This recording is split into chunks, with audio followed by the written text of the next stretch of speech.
السلام علی خاتم الانبیاء والمرسلین وعلی آلہ وصحبہ اجمعین اما بعد فاعوذ باللہ من الشیطان الرجیم بسم اللہ الرحمن الرحیم یا ایہا الذین آمنوا من یرتد منکم عن دینہ فسوف یأتی اللہ بقوم یحبوہم ویحبونہ أذلة على المؤمنين أعزة على الكافرين يجاهدون في سبيل الله ولا يخافون لومة لائم ذلك فضل الله يؤتيه من يشاء۔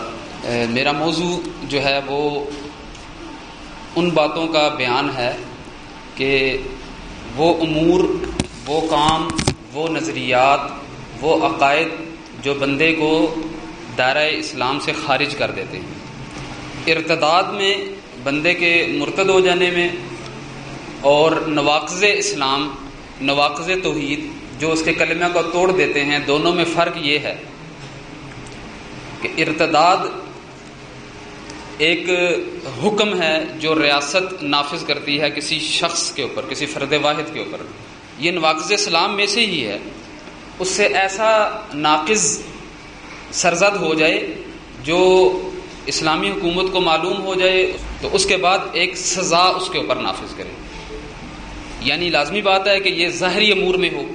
کچھ کی مثالیں آپ کے سامنے دی ہیں، کلی طور پر انکار کر دینا، بنیادی دین کی کسی بنیادی رکن کا انکار کر دینا، ختم نبوت کا انکار کر، اس طریقے سے بہت ساری اور باتیں، تو یہ ظاہری امور میں ہوتا ہے۔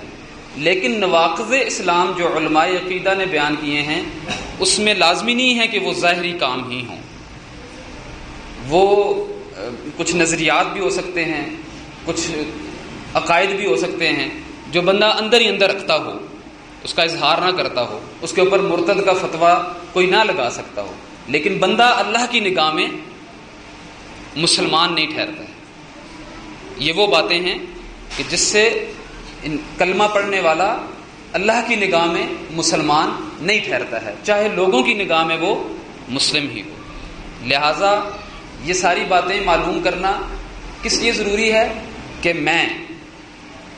ہم فرد واحد اللہ کی نگاہ میں مسلم ہیں کہ نہیں۔ ان باتوں کا اس سے کوئی سروکار نہیں ہے کہ ہم دوسروں پر فتویٰ لگائیں۔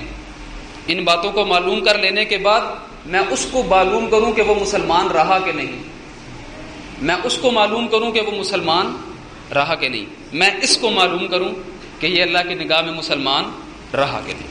علماء عقیدہ نے بہت ساری باتیں بیان کی ہیں اور مختلف دلائل کے ساتھ باتیں کی ہیں۔ یہاں پر مشہور جو 10 باتیں ہیں وہ آپ کے سامنے بیان کرنی ہے تاکہ ہم ان سے بچ جائیں، اور خود بچ جانے کے بعد جو ہماری ذمہ داری ہے داعی کی، وہ ہم لوگوں کو بیان کر سکیں تاکہ وہ بھی بچ جائیں۔ پہلی بات جو بندے کو دائرہ اسلام سے خارج کر دیتی ہے کلمہ پڑھ لینے کے بعد، ان 10 باتوں میں سے پہلی بات یہ ہے کہ بندہ اللہ کی عبادت میں کسی اور کو شریک کر دے، کسی بھی شکل میں۔ عبادت کی جتنی بھی شکلیں ہیں، اس کو پکارنا عبادت ہے، اس کے آگے سجدہ کرنا عبادت ہے، اس کے گھر کی زیارت کرنا عبادت ہے، اس کے گھر کا طواف کرنا عبادت ہے، اس کے اوپر توکل کرنا عبادت ہے، اس پر بھروسہ رکھنا عبادت ہے، اس کے قانون کو، شریعت جس کو کہتے ہیں، اس کو اپنی زندگیوں میں نافذ کرنا اس کی عبادت ہے۔ یہ جتنی بھی شکلیں ہیں، چاہے وہ آپ کے کاروبار میں ہیں وہ اصول، وہ سیاست میں ہیں، وہ بین الاقوامی امور ہیں، وہ گھریلو آپ کے شادی بیاہ اور خوشی غمی کے معاملات ہیں، ان سب میں اللہ کے احکامات کو ماننا نبی صلی اللہ علیہ وسلم کے طریقے کے مطابق اس کی عبادت ہے۔ اور ان سارے امور جو میں نے عرض کیے اور اس کے علاوہ بھی، اس میں اللہ کے علاوہ دوسروں کے نظام کو، دوسروں کی باتوں کو ماننا اللہ کے ساتھ شرک ہے۔ تو جو بندہ کلمہ پڑھ لینے کے بعد عبادت میں، عبادت کی تمام شکلوں میں اللہ کے ساتھ کسی اور کو شریک کر لیتا ہے تو اس کا کلمہ ٹوٹ جاتا ہے، اس کا کلمہ قائم نہیں رہتا ہے، وہ اللہ کی نگاہ میں مسلم نہیں رہتا ہے، چاہے وہ جتنی مرضی مرتبہ کلمہ کا ورد کرتا رہے۔ یہ باتیں کیوں ضروری ہیں؟ جیسے دیکھیں، آپ مثال کے طور پر سمجھ لیجئے، نماز کے لیے، صلاۃ ادا کرنے کے لیے وضو کرنا شرط ہے۔ آپ تکبیر تحریمہ سے نماز کا آغاز کرتے ہیں، آپ نے وضو کر کے تکبیر تحریمہ سے نماز کا آغاز کیا. اب اگر آپ وضو توڑ دیں، وہیں پر ٹوٹ جائے، کیا آپ کی نماز باقی رہے گی؟ نہیں.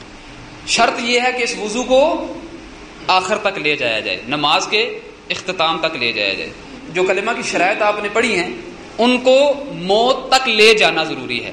اگر ان میں سے جیسے کہ وضو کا ٹوٹ جانا یہ نواقض صلاۃ میں سے ہے، بندے کی صلاۃ ٹوٹ جاتی ہے اگر وہ کلام کر دے، اگر اس کا وضو ٹوٹ جائے، اگر وہ کچھ کھا پی لے نماز کے دوران، اس کی نماز ٹوٹ جاتی ہے. ایسے ہی یہ وہ امور ہیں کہ جن کے سر انجام ہو جانے سے بندے کا کلمہ ٹوٹ جاتا ہے.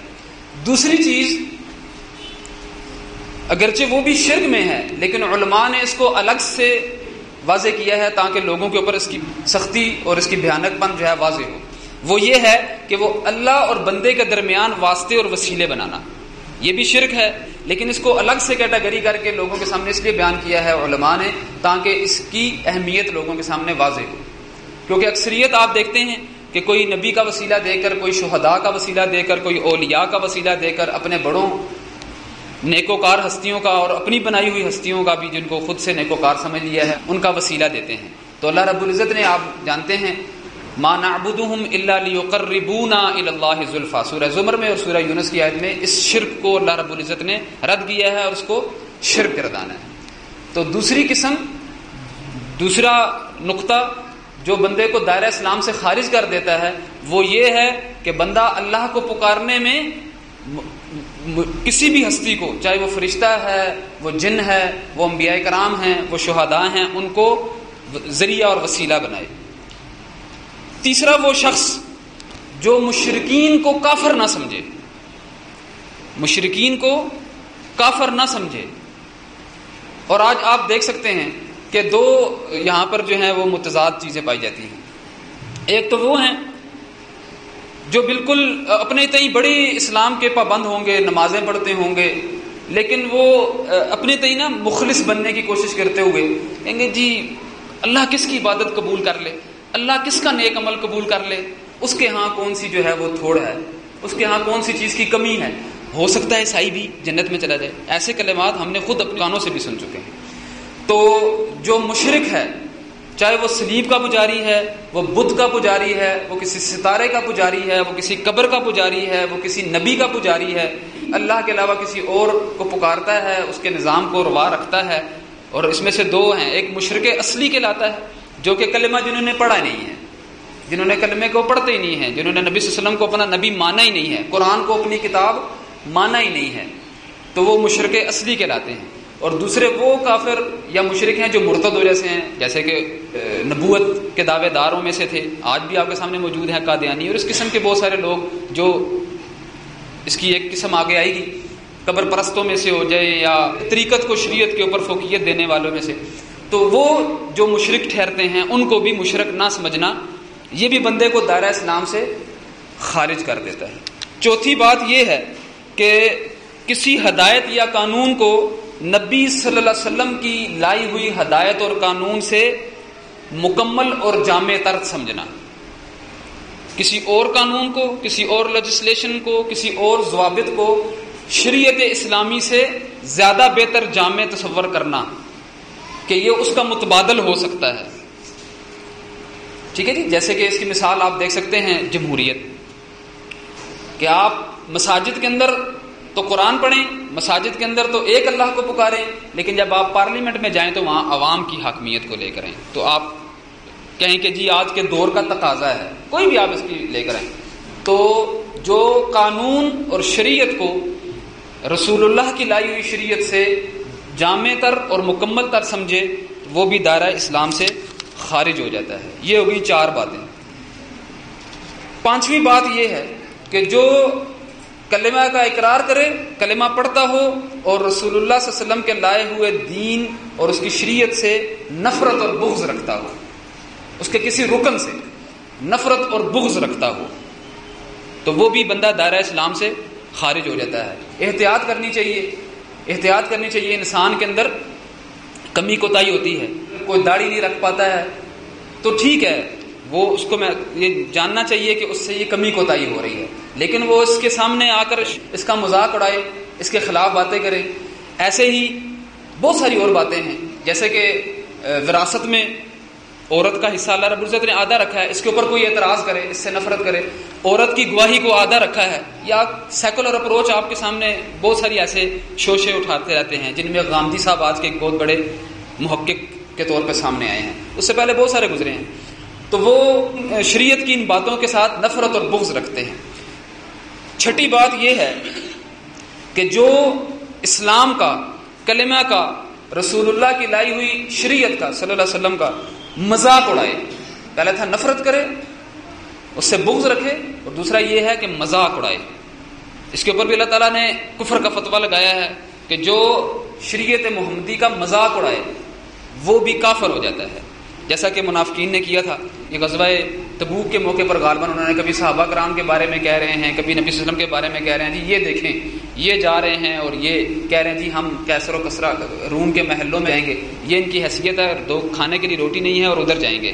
تو یہ باتیں اللہ رب العزت نے نبی صلی اللہ علیہ وسلم کو وحی کے ذریعے سے بتا دی۔ نبی صلی اللہ علیہ وسلم نے ایک صحابی کو بھیجا کہ جاؤ ان سے کہو کہ تم افراد نے یہ باتیں کی ہیں، تو کہنے لگ پڑے کہ ہم تو مذاق کر رہے تھے، ہم تو مذاق کر رہے تھے۔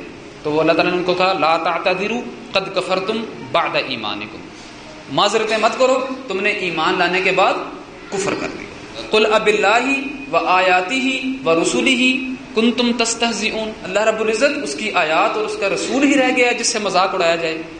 لا تعتذروا قد کفرتم بعد، اب کو معذرتیں نہ کرو، تم نے ایمان لانے کے بعد کفر کر دیا ہے۔ تو کوئی بھی شاعر اسلامی میں سے شریعت کی کوئی بھی چیز ہے جس کا تعلق اللہ رب العزت سے ہے، اس کی تحقیر کرنا، اس کا مذاق اڑانا بندے کو دائرہ اسلام سے خارج کر دیتا ہے۔ ساتویں بات، جادو اور عملیات کرنا، جادو اور عملیات کرنا۔ سورہ بقرہ میں آپ یہ پڑھ آئے ہیں وَمَا كَفَرَ سُلَيْمَانُ وَلَٰكِنَّ الشَّيَاطِينَ كَفَرُوا يُعَلِّمُونَ النَّاسَ السِّحْرَ، ان شیاطین نے کفر کیا ہے جو لوگوں کو سحر، جادو سکھاتے تھے۔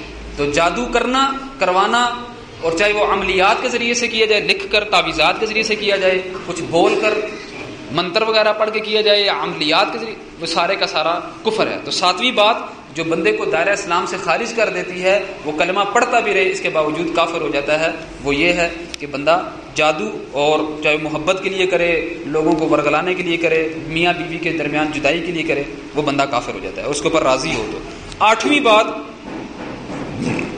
جو بندے کو دائرہ اسلام سے خارج کر دیتی ہے، بندے کا کلمہ ٹوٹ جاتا ہے، وہ یہ ہے کہ مشرکین اور کافرین کی مدد کرنا مسلمانوں کے خلاف۔ وَمَن يَتَوَلَّهُم مِّنكُمْ فَإِنَّهُ مِنْهُمْ، وہ کافر ہوئے، ان کی مدد کی، ان کے ساتھ دوستی کی مسلمانوں کے خلاف، تو اللہ تعالیٰ نے اس کے اوپر فتویٰ لگایا وہ پھر انہی میں سے، وہ کیا ہیں؟ کافر اور مشرک، تو پھر انہی میں سے۔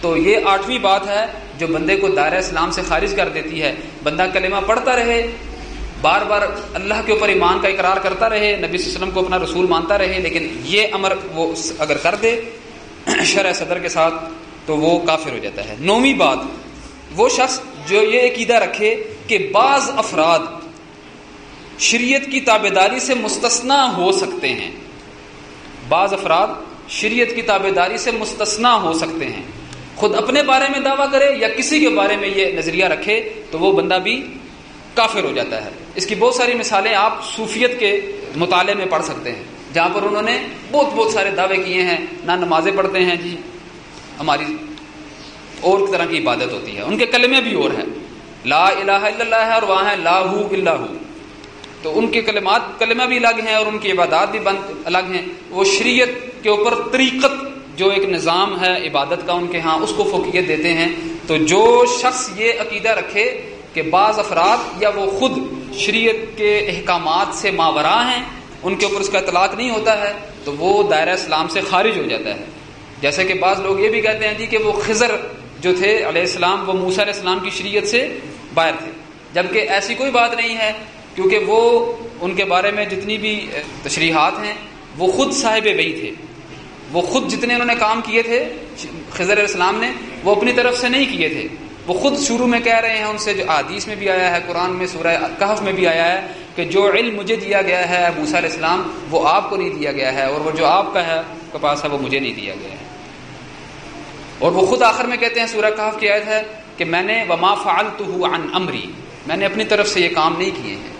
ذالک تأویل ما لم تستطع علیہ صبرا، یہ اس باتوں کی تعویل ہے جس کے اوپر آپ صبر نہیں کر سکے ہیں.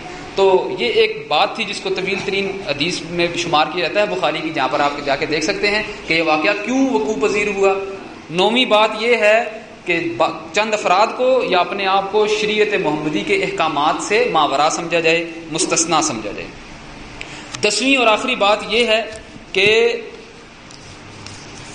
شریعت کے احکامات سے بالکل ہی اعراض کیا جائے، توجہ ہی نہ دی جائے. ایک شخص نے کلمہ پڑھا، اپنے آپ کو مسلمان سمجھتا ہے، نہ وہ نماز پڑھتا ہے، نہ وہ نماز کبھی پڑھتا ہے، نہ اس نے جو فرائض ہیں، صلاۃ ہیں، صوم ہیں، حج ہے، زکوٰۃ ہیں، ان کی طرف توجہ ہی نہیں ہے. بس دنیا کے اندر مگن ہے، 40 سال 50 سال ہو گئے ہیں اسی کے اندر لگا ہوا ہے، اور پھر بھی اپنے آپ کو مسلمان تصور کرتا ہے. اللہ کے نزدیک وہ مسلمان نہیں ٹھہرتا ہے. اللہ کے نزدیک وہ مسلمان نہیں ٹھہرتا ہے جو صرف کلمہ پڑھ لے، کوئی شرک نہیں کر رہا ہے، لیکن جو اس کے اوپر فرائض عائد ہو گئے تھے، آپ نے شرائط پڑھی ہے نا، انقیاد. کلمہ پڑھنے کے ساتھ ہی اس کو یہ اپنے آپ کو تیار کر لینا چاہیے کہ اب یہ کلمہ مجھ سے جو جو ڈیمانڈ کرے گا، دن میں 5 وقت کی نماز ڈیمانڈ کر رہا ہے، سال میں 1 مہینے کے صوم، پیسے ہوں تو زکوٰۃ اور حج کا مجھ سے ڈیمانڈ کر رہا ہے. اللہ رب العزت ایسا موقع لے کر آئے کہ مجھے میدان قتال میں، تو اس کے لیے تیار رہے اپنے آپ کو، اور جو ہی وہ موقع ہے اس کو سر انجام دے. یہ پہلے ہے، کلمہ پڑھتے ہوئے ہے. اور جو کلمہ پڑھ لینے کے بعد ساری زندگی یوں گزار دے کہ نہ وہ عبادات پوری کر رہا ہے. کلمہ پڑھا اس لیے تھا نا کہ اب اللہ رب العزت کی باتوں کو مانے گا. اس کو پیدا اس لیے کیا گیا تھا، وما خلقت الجن والانس الا لیعبدون، اور وہ عبادت نہ کر رہا ہو اللہ رب العزت کی، تو یہ اللہ رب العزت کے نزدیک دائرہ اسلام سے خارج ہو جاتا ہے. تو یہ وہ باتیں تھیں جس سے ہمیں بچنا ہے.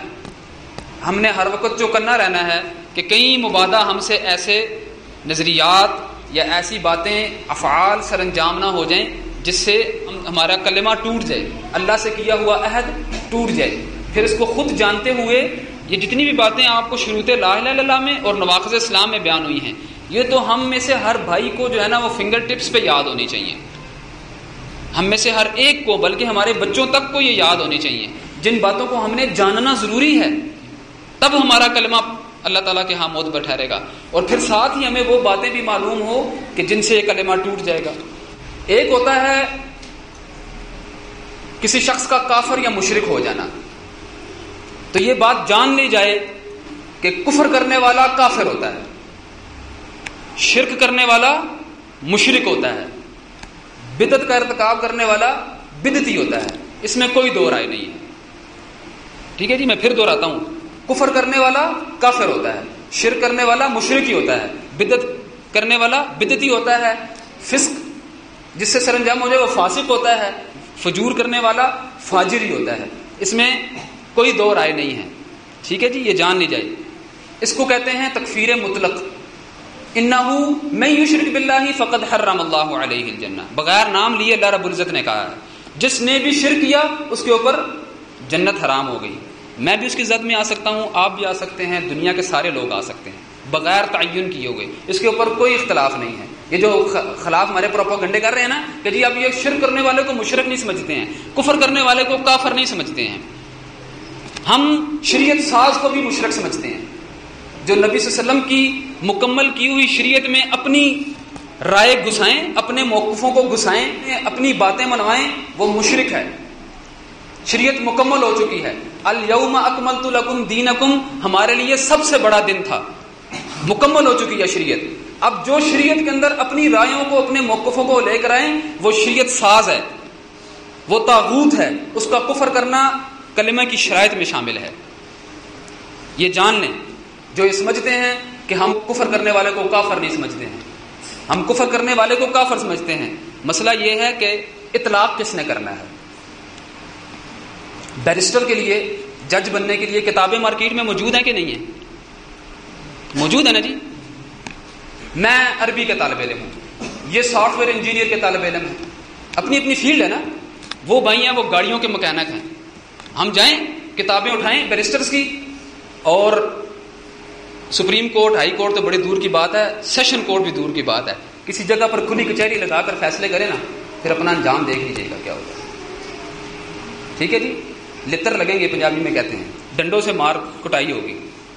اسلام قرآن قانون ہے، اس نے شریعت بیان کی ہے، اس نے قواعد اور ضوابط بیان کیے ہیں، لیکن کیا ہر ایک کا کام ہے کہ وہ قرآن اٹھائے اپنی فہم کے مطابق فلانا بھی کافر، فلانا مرتد، فلانا کافر، فلانا مرتد؟ جب ایک دنیاوی قانون آپ کو اس چیز کی اجازت نہیں دیتا ہے، اس کے لیے آپ کو 4 سال 6 سال 8 سال آپ کو قانون پڑھنا پڑے گا، شریعہ اینڈ لا پڑھنا پڑے گا، بیرسٹر کی ڈگری حاصل کرنی پڑے گی، پھر جا کے آپ بحث کریں گے، دیکھیں گے، اگلے کو موقع دیں گے، پھر جا کے فیصلہ ہوگا۔ پھر بھی حتمی نہیں ہے، سیشن سے ہائی کورٹ، ہائی کورٹ سے سپریم کورٹ، سارے قواعد و ضوابط ہیں نا۔ ہم ان قواعد و ضوابط کو پورا کرنے کی بات کر رہے ہیں آپ سے، ان قواعد و ضوابط کو پورا کیجئے بس۔ باقی کافر کو ہم آپ سے بڑھ کر کافر سمجھتے ہیں۔ پھر عرض کرتا چلوں، مشرک کو ہم آپ سے بڑھ کر مشرک سمجھتے ہیں، ارتداد کرنے والے کو ہم آپ سے بڑھ کر مرتد سمجھتے ہیں۔ ہاں، طاغوت جو بن جائے اس کو ہم آپ سے بڑھ کر طاغوت سمجھتے ہیں، اور الحمدللہ اس سے بڑھ کر اس کا انکار کرتے ہیں، اس سے بڑھ کر ان کا انکار کرتے ہیں۔ لیکن تکفیر، کسی کو کافر ٹھہرانا، کسی کو مشرک ڈکلیئر کرنا، فرد واحد کو تکفیر معین کرنا، اس کے لیے قواعد و ضوابط کی ضرورت ہے۔